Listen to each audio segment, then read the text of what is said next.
Assalamualaikum warahmatullahi wabarakatuh. Saya Indriani, NPM 1972037, kelas A, mata kuliah praktikum rangkaian elektrik, Teknik Elektro Universitas Siliwangi. Kali ini, saya akan melakukan simulasi mengenai induktansi induktor dengan menggunakan Proteus. Nah, di simulasi ini meliputi pembacaan nilai tegangan pada induktor, reaktansi induktor, hubungan antara frekuensi dengan tegangan, dan juga quality factor. Oke, kita langsung saja ke simulasinya. Pertama itu, masuk ke Proteus. Nah, di sini saya sudah siapkan rangkaian yang akan saya gunakan untuk simulasi ini.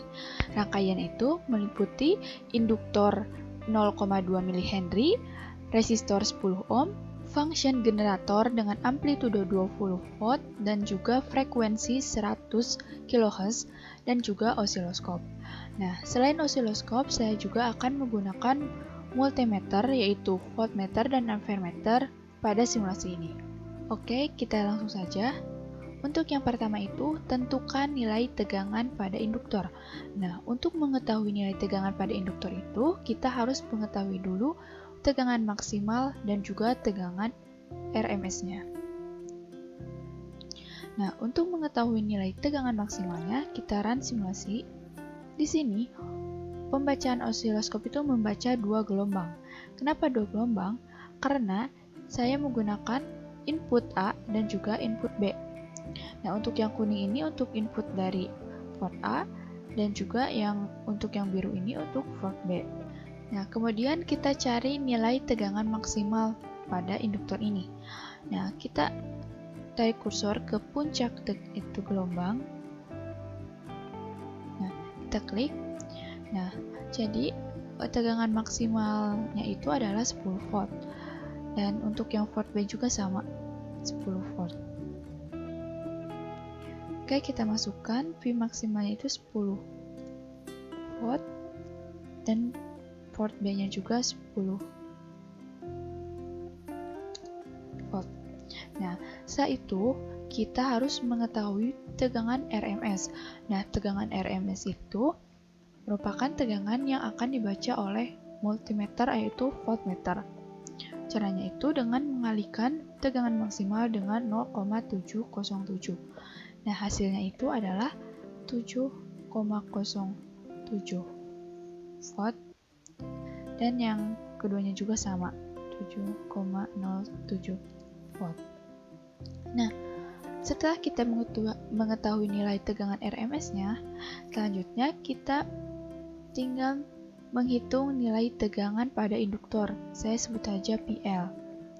Nah, itu adalah 2 dikali PRMS. Kenapa 2 dikali PRMS?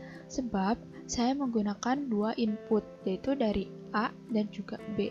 Jadi, untuk nilai tegangan induktornya itu merupakan penjumlahan dari PRMS untuk input A dan juga untuk input B. Jadi, hasilnya itu adalah 14,14 volt. Nah, benar nggak sih 14,14 volt?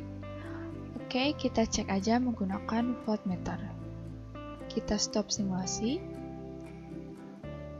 Kita ambil dulu voltmeter. Voltmeternya AC ya. Voltmeternya itu diletakkan di atas induktornya.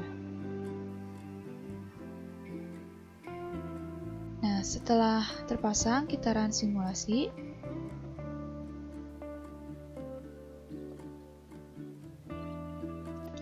Nah, ternyata yang dibaca oleh voltmeternya itu adalah 14,1 volt.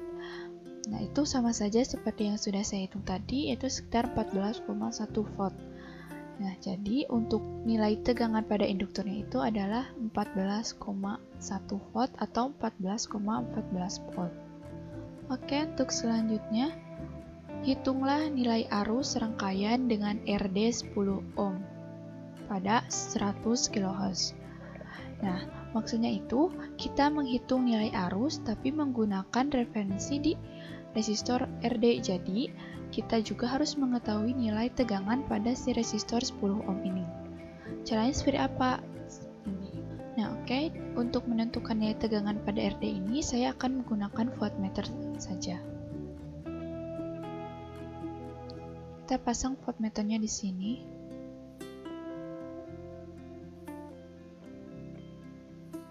Nah, setelah terpasang, kita run simulasi untuk mengetahui nilai tegangan pada resistor 10 ohm.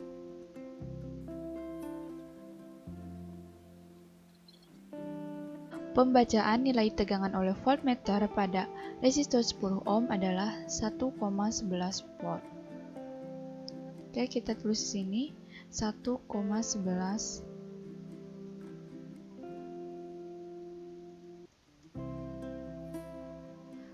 Oke, kita tulis di sini 1,11 volt.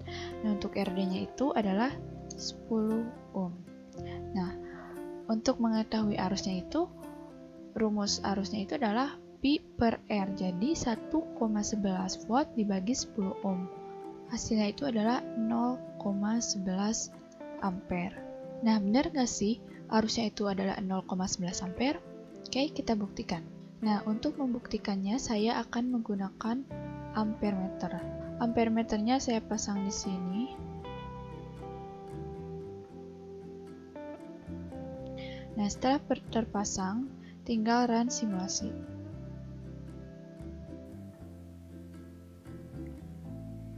Nah, nilai pembacaan oleh ampermeternya itu menunjukkan arus pada rangkaiannya itu adalah 0,11 ampere. Jadi, sesuai dengan apa yang sudah saya hitung tadi.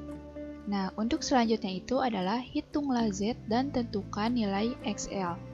Nah, untuk menentukan nilai Z itu kita harus mengetahui dulu tegangan induktor dan juga arusnya.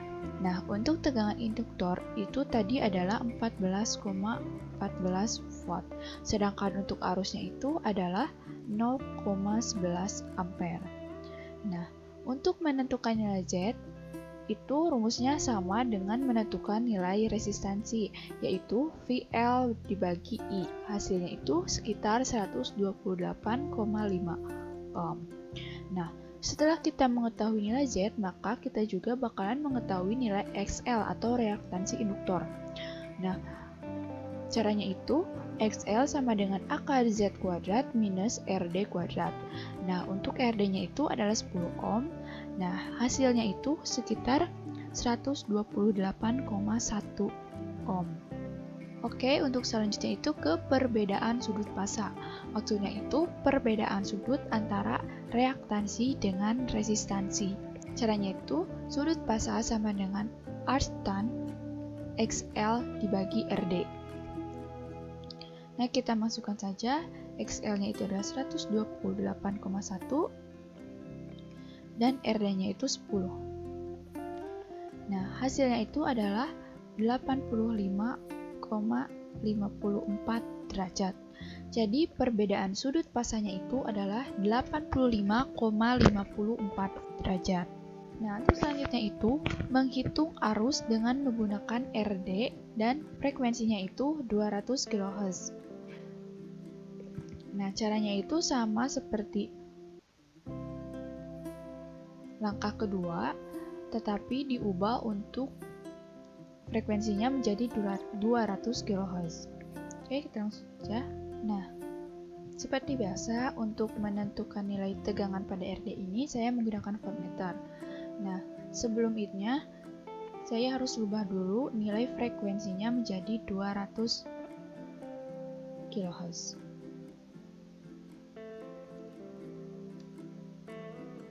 Oke, kita sambungkan voltmeternya ke resistor. Nah, setelah terpasang, kita run simulasi.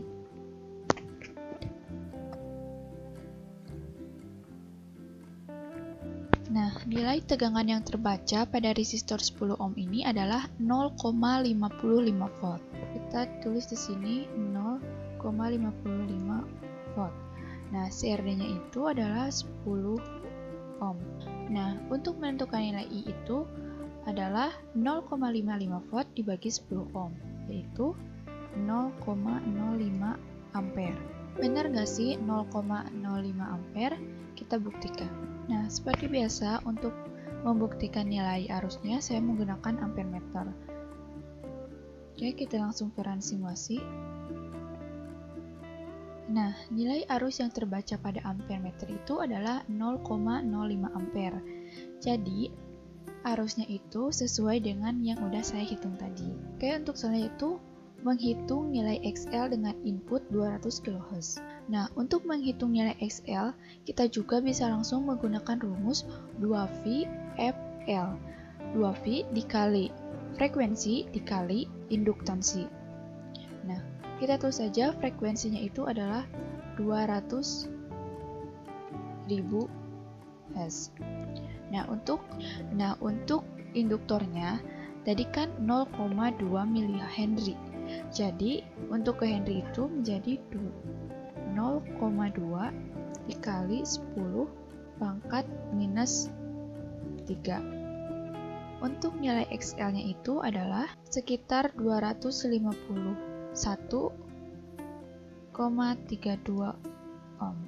Oke, kita lanjutkan lagi. Untuk selanjutnya itu adalah melihat hubungan antara tegangan dengan frekuensi. Nah, untuk induktor yang digunakan itu adalah 10 mH dan resistornya itu adalah 1 kilo ohm. Nah, untuk frekuensi digunakannya itu dari mulai 1 kHz sampai 100 kHz. Oke, kita mulai saja. Nah, untuk yang pertama itu menentukan nilai tegangan pada induktor pada frekuensi 1 kHz. Oke, kita run simulasi. Oke, kita cari nilai tegangan maksimalnya.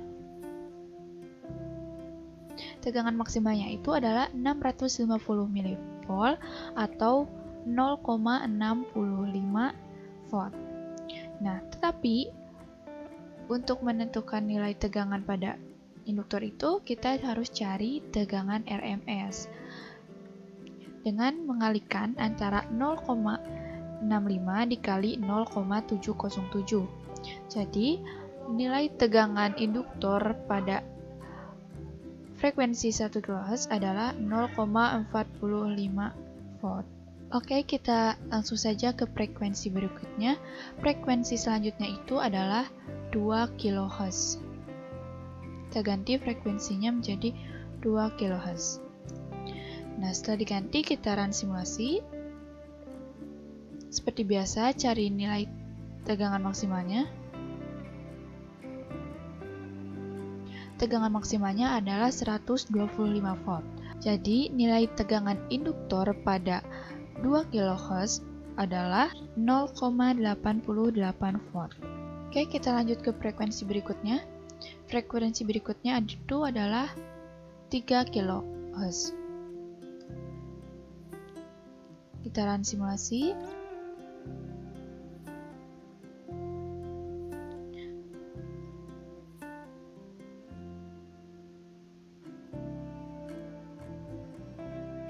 Nah, tegangan puncaknya itu adalah 1,85. Jadi, tegangan induktornya itu adalah 1,3 volt. Frekuensi 4 kHz.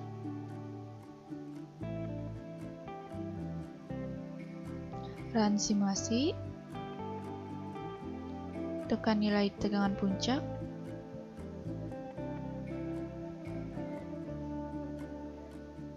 Tegangan puncaknya adalah 2,45. Jadi, tegangan pada induktornya itu adalah 1,73 volt. Oke, lanjut lagi.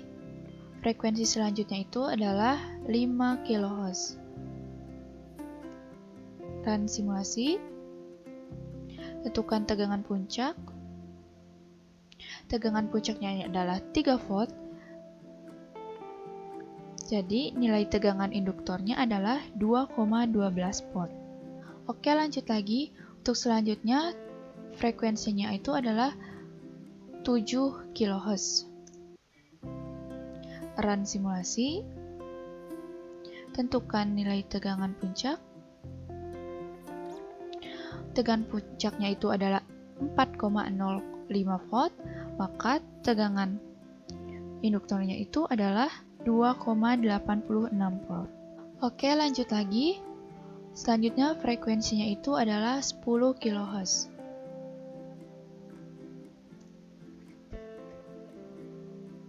Kita run simulasi. Tentukan tegangan puncak. Tegangan puncaknya itu adalah 5,35 volt, maka untuk tegangan induktornya itu adalah 3,78 volt. Frekuensi selanjutnya itu adalah 20 kHz. Dan simulasi tegangan puncaknya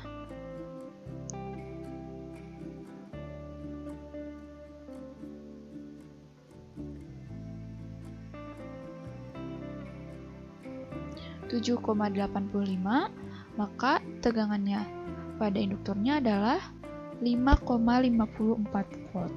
Oke, untuk selanjutnya itu frekuensinya 30 kHz. Run simulasi. Tentukan nilai tegangan puncak. Nah, tegangan puncaknya itu adalah 8,85 volt. Jadi, tegangan induktornya itu adalah 6,25 volt. Oke, lanjut lagi. Frekuensi selanjutnya itu adalah 40 kHz. Run simulasi.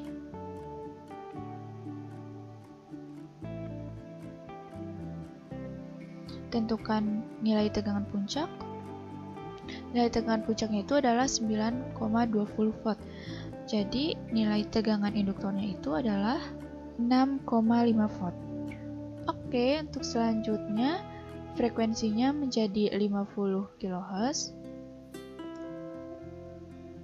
Run simulasi. Tentukan nilai tegangan puncak.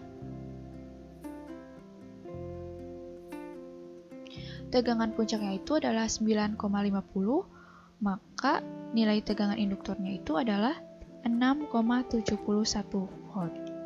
Oke, lanjut lagi ke frekuensi 70 kHz. Run simulasi. Melihat tegangan puncaknya.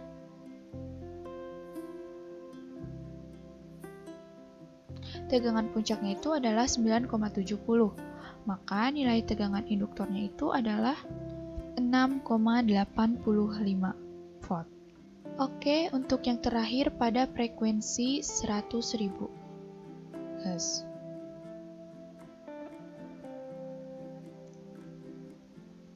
Run simulasi. Tentukan tegangan puncak. Tegangan puncaknya itu adalah 9,8 volt, maka tegangan pada induktornya itu adalah 6,92 volt. Nah, setelah selesai, mari kita lihat hubungan antara frekuensi dan tegangan pada induktor 10 mH dan juga resistor 1 kilo ohm. Nah, grafiknya seperti ini. Jadi, semakin besar si frekuensi yang di input, maka semakin besar pula tegangan pada induktor tersebut. Nah, untuk selanjutnya sama seperti tadi, tapi dengan nilai induktornya itu adalah 1 mH dan resistornya itu adalah 100 ohm.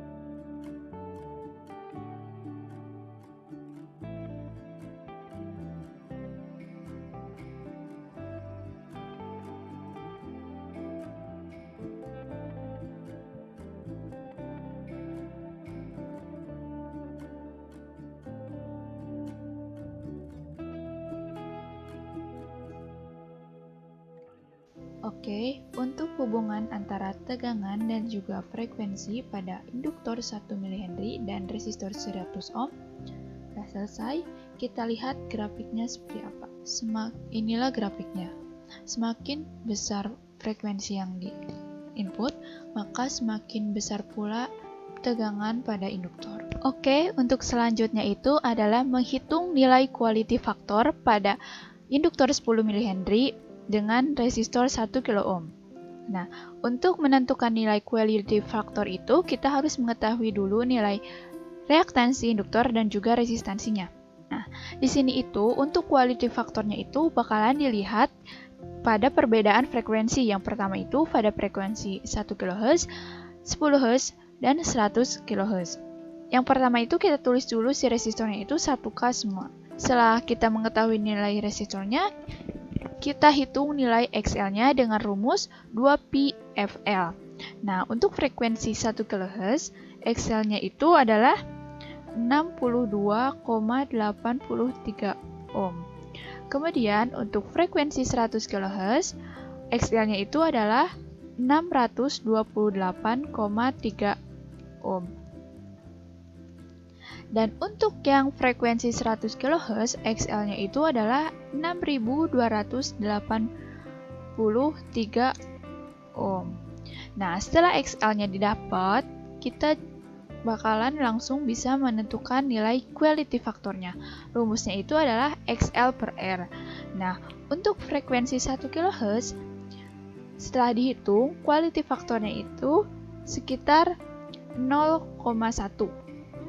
Nah, kemudian untuk frekuensi 10 kHz, quality faktornya itu adalah 0,6. Dan yang terakhir, untuk frekuensi 100 kHz, quality faktornya itu adalah 6,3. Setelah quality faktornya didapat, maka dapat disimpulkan bahwa semakin besar frekuensi yang diinput, maka quality faktornya itu semakin besar. Oke, itulah untuk simulasi induktansi. Secara garis besarnya dapat disimpulkan bahwa nilai tegangan itu bakalan tambah besar ketika si frekuensinya itu tambah besar juga.